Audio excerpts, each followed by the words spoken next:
the top 5 firings that occurred under my watch while I was in WCW.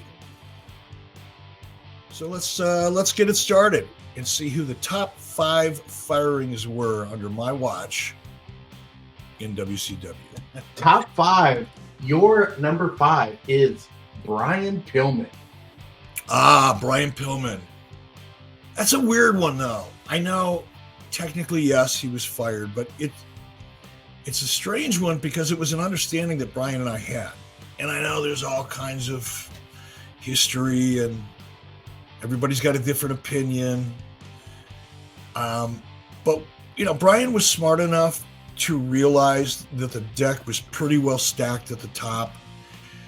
Brian felt like he needed a change. He needed to refresh his character. He was really digging the crazy Brian Pillman gimmick and taking it to an extreme. And it was fun as hell. Trust me, I enjoyed it.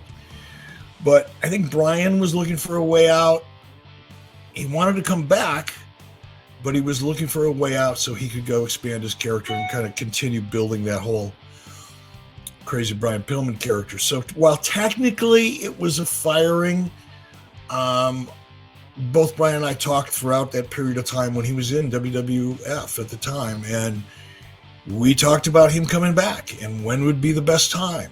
And it was an interesting situation, but Brian ultimately, ended up doing what he wanted to do. I ended up focusing on what I needed to focus on. At the end of the day, yes, Brian Pillman was one of those controversial firings or terminations, but it was mutual. So I'm going to include it just because it was so controversial. But I certainly didn't enjoy firing. I didn't enjoy firing anybody. That's another really interesting misconception and narrative that I've heard throughout the years. Is I was just on this power trip and I love firing people. The truth is, I felt exactly the opposite. I hated firing people. There were a lot of people I should have fired and I never did. Kicking myself in the ass to this day. Most of them weren't talent, really. They were people that were in the office. But nevertheless, I get credit and criticism for letting Brian Pillman go. But you know what? In reality, if I were put into the same situation, under the same circumstances and conditions, I would have made the same decision today. I don't regret it. How difficult, or if there was any difficulty, was it to work with a talent that the lines between reality and character is kind of blurred? Yeah, that's a good question because there are extremes.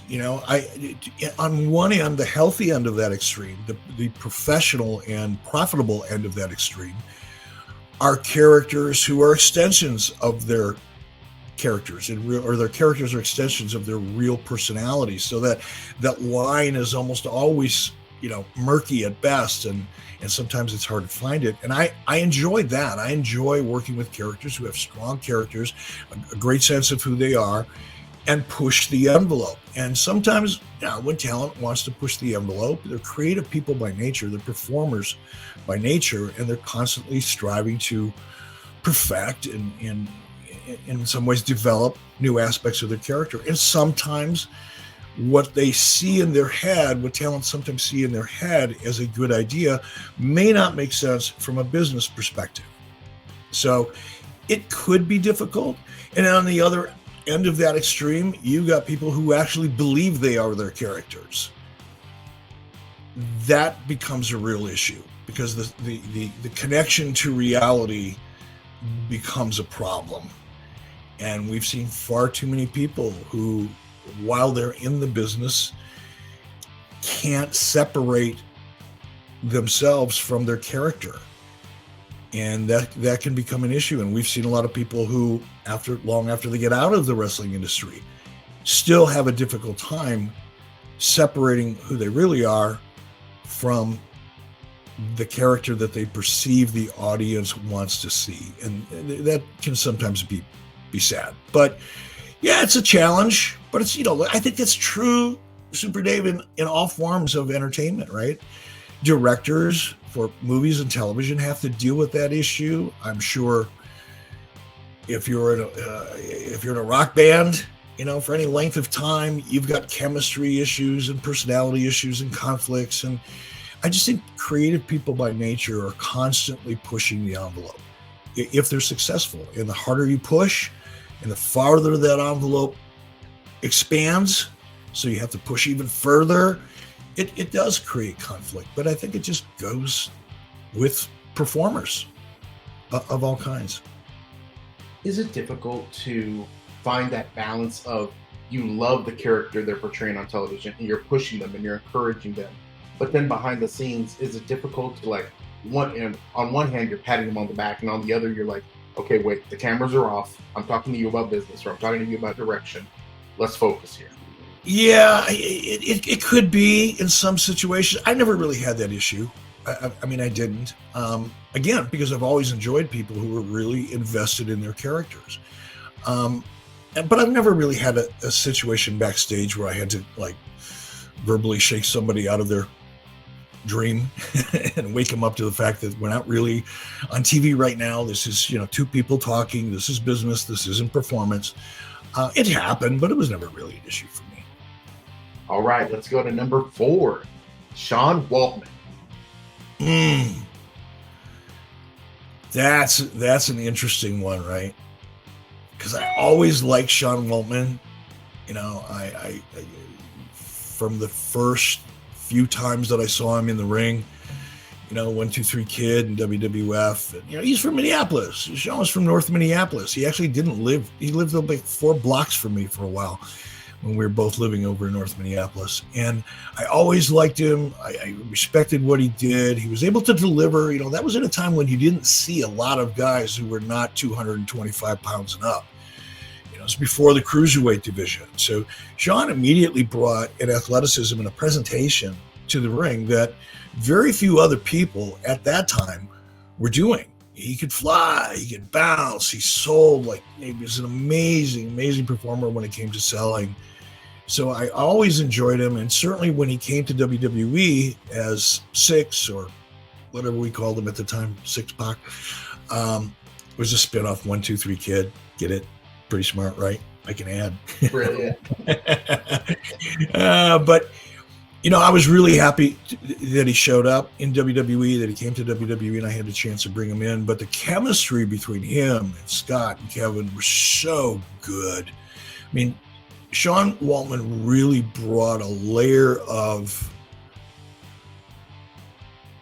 I don't know, I hate to keep using the same word too much, but authenticity and vibe. Just brought a vibe to the NWO that just enhanced the kind of cool factor that the NWO was embracing at that point in time.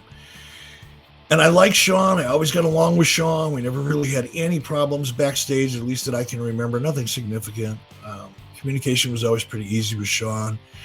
For the most part, he really conducted himself as a pro. Of course, there's a time he pulled Flair's trunks down on purpose and showed his ass. Not that hadn't happened before, but actually I was under a fair amount of pressure from Turner Broadcasting at the time to kind of tone down some of those elements of what happened in the ring, because it was causing an issue with ad sales, and advertisers were noticing it and speaking out. But getting rid of Sean, that was an issue, and it really wasn't an issue between Sean and I, because Sean and I had worked out an agreement. In fact, we had negotiated Sean's agreement. I think it was a renewal at that point in time, or an extension. And we had negotiated money, time, number of days in the contract, all the standard details had been negotiated over the course of a couple months. Really, it took some time. By the time you start negotiating with talent and agents, and then the attorneys get involved, and then they write contracts, and they get drafted and redrafted and redrafted and redrafted. Attorneys love doing that shit, man. They just, because they get paid by the hour, most of them. But by the time we got it all done, we finally had the contract done, and I had signed it. We thought we had a done deal, and we, meaning WCW, myself particularly, sent it off and didn't hear anything back for a period of time. Could have been a week or 10 days, 2 weeks, whatever. And that didn't really bother me too much, because again, we were slow getting the contract to Sean, so it was, at least half of our fault. But all of a sudden it started going beyond a week, week and a half, 2 weeks, and finally put some pressure on Sean's agent at the time. And lo and behold, they decided, we don't want to agree to what we've already agreed to. We want to reopen negotiations. And that was like, that for me was a red line. You know, when you shake hands with somebody, verbally agree with somebody, come to a meeting of the minds, as they say in contract law, I take that stuff pretty personally. You know, when I give somebody my word, I give them my word. If I say I'm going to do something, I'm going to do it. Good or bad, whether I want to do it or not, after thinking about it, if I commit to it, I'm going to follow through and chalk it up as a learning experience. And when Sean's agent, manager, whatever he was, decided he wanted to take advantage of an opportunity to renegotiate a deal that we'd already been talking about for a long time, it was like, can't do that. And in a way, it was, I don't want to say it was unfair to Sean because he was a participant, but he was relying on his manager, and his manager overplayed his hand, didn't think that I would make a move, and I did. Fired him immediately. And like within a week or less, next time I see Sean Waltman, he's in the ring for WWF, cutting a promo on me and a part of DX. And I really do think that DX became a much more viable version of the NWO, because that's all it was, folks.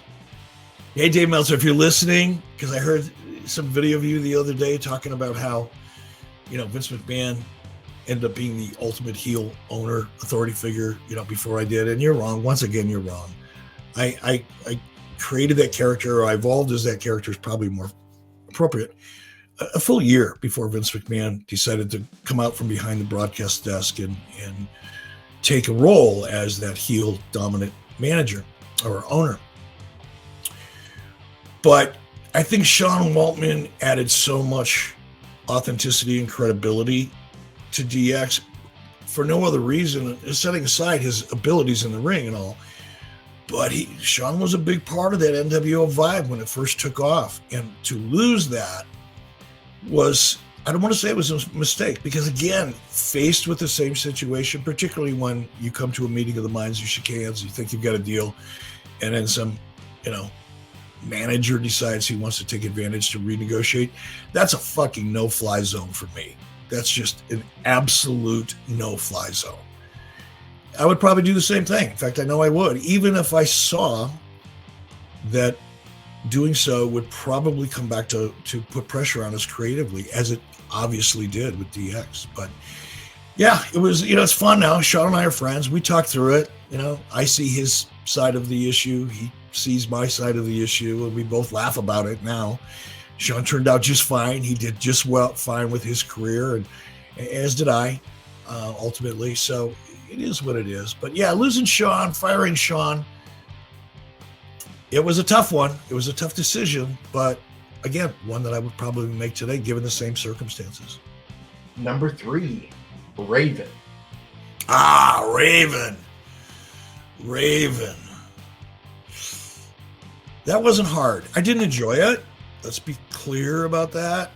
I didn't enjoy it. I never enjoyed firing. Well, we'll talk about that. But for the most part, I never really felt good about firing anybody. But with Raven, I was just so tired of his antics. You know, Raven spent a lot of time burying the company and kind of talking to the dirt sheets and doing radio interviews and trying to advance whatever agenda he had by trying to put pressure on me and WCW from the outside. And that's, again, that's another no-fly zone. It's just not the way to conduct business. And I just get tired of it. And when I offered, you know, at one point, there was a lot of that going on. And it was really unfortunate because in many respects, WCW was at the peak of its success. We're just selling out arenas, selling out, you know, nitros, selling out just about everything we did, generating revenue on top of revenue and exceeding expectations, budgetary expectations set forth by Turner Broadcasting. We were blowing those goals out of the water.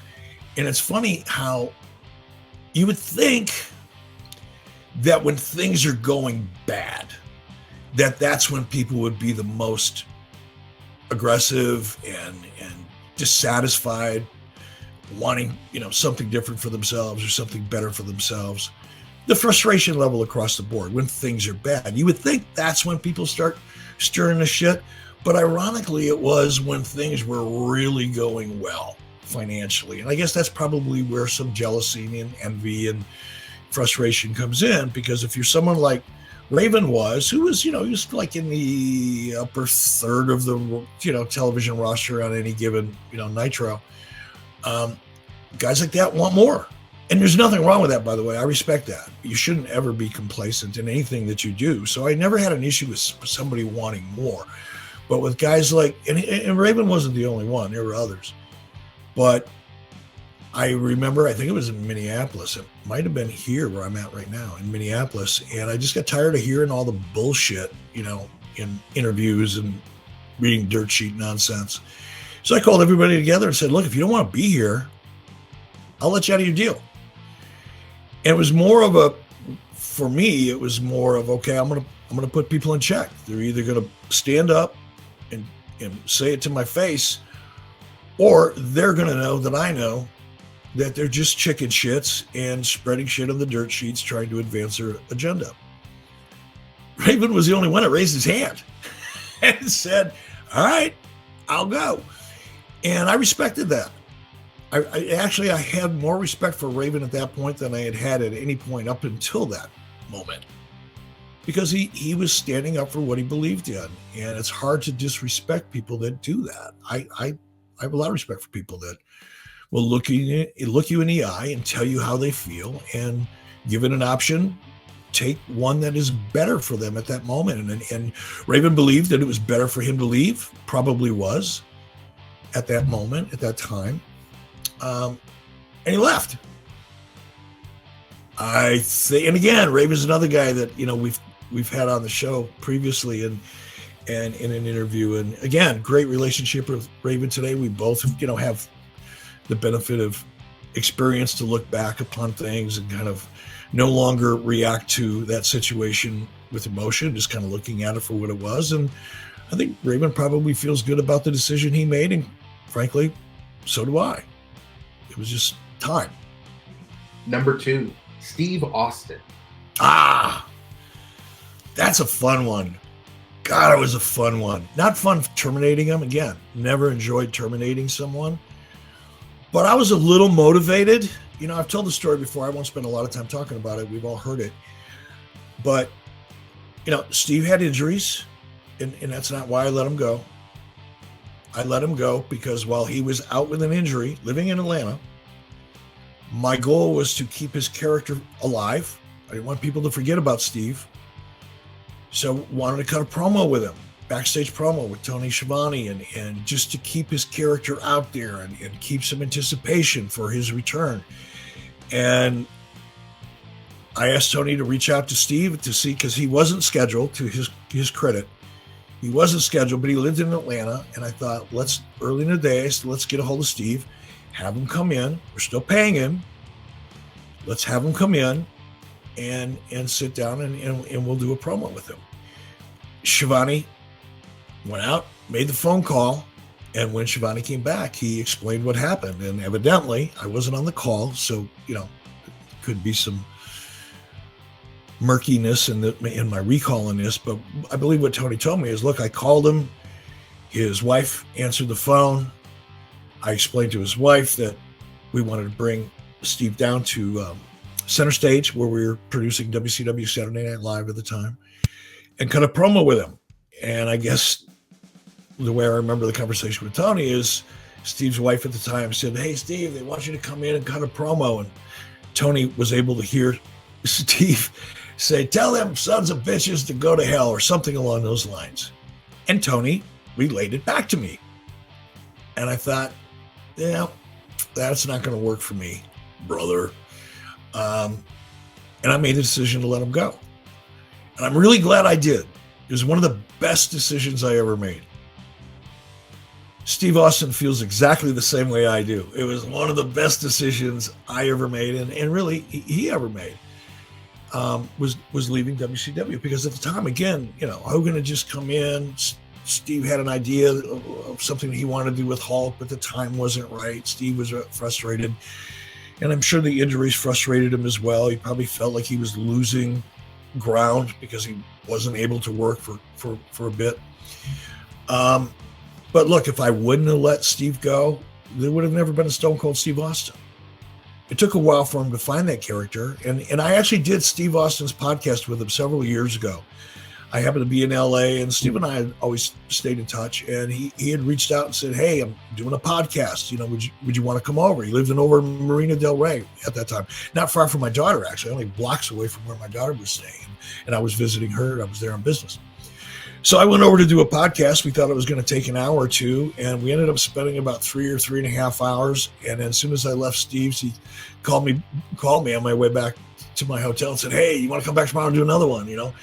And I did, and we drank copious amounts of beer, like, whoa, and just had a great time. But in that, if you go back and find it, I'm sure it's in Steve's archives. We talked about, Steve's perspective then, Steve's perspective now, as well as mine. And Steve's words were something to the effect of, "Hell, Eric, if I were you, I would have fired me too." So it worked out for everybody, right? And for me personally, because keep in mind, when I fired Steve, he wasn't Stone Cold Steve Austin. He was Stunning Steve Austin. When Steve left, he went to ECW, where Paul Heyman, to his credit, let the talent try to find their own characters and do what worked for them. And it was during that period of time, as I recall Steve telling me, that Steve was able to kind of tap into what became the Stone Cold Steve Austin character. And then Steve left ECW and went to WWE as what? The ringmaster. Well, that didn't work, but it did open the door for Steve to kind of recreate or bring that Stone Cold Steve Austin character that he had really developed in ECW and bring it to WWE, and the rest is history. Now, for me, I'm grateful that I fired Steve, because as a result of all of that backstory, and for years, people thought Steve Austin and I hated each other. Like, there was real heat there, and everybody knew the story. He got fired by FedEx and all that kind of crap, because Steve used that to help get his character over in ECW.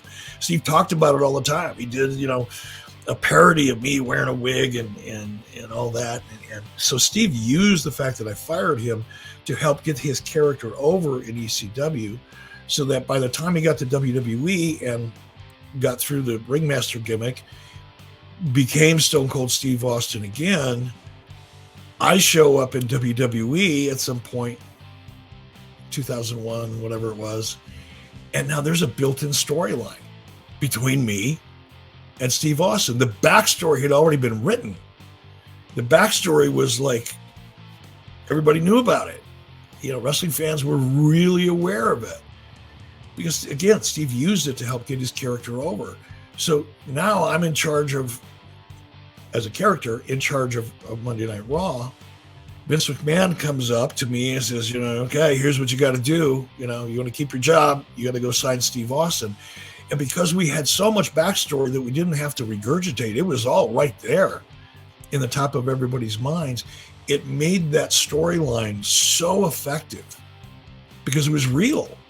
The lines between what was creative and scripted and what was real had been being blurred for so long that it just made that story so easy for the audience to grab a hold of. And it worked. And ultimately, I got to work a lot with Steve, promos in the ring, co-GM stuff. But the cherry on top of it all was walking out at No Way Out in Montreal, wrestling Stone Cold Steve Austin. Now, in fairness, it wasn't really a wrestling match. It was more of an ass kicking, but that's what the people wanted. I'm not a wrestler. I never was. I knew what the gimmick was going in. And Steve was still feeling the effects of the injury. So Steve was in no position to take a bad bump from an unskilled wannabe professional wrestler.